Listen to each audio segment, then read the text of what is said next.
Our 2019 Spring Sports Assembly was held today to kick off the season, while recognizing and congratulating the abundant successes our activities have had thus far. Here is a montage of the festivities. I know it hurts, it's hard to breathe sometimes. These nights are long, you've lost the will to fight.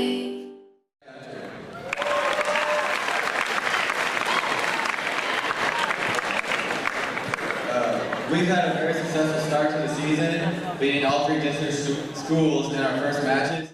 And this is Michaela Kennett, and we are your 2019 varsity soccer captains.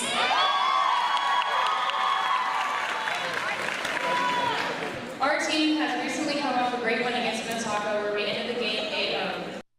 Although we do not have enough time to share all of our activities' recent achievements from the assembly, all of NTVU would like to say good luck and congratulations to our spring athletes and competitors. You represent Northtown so well.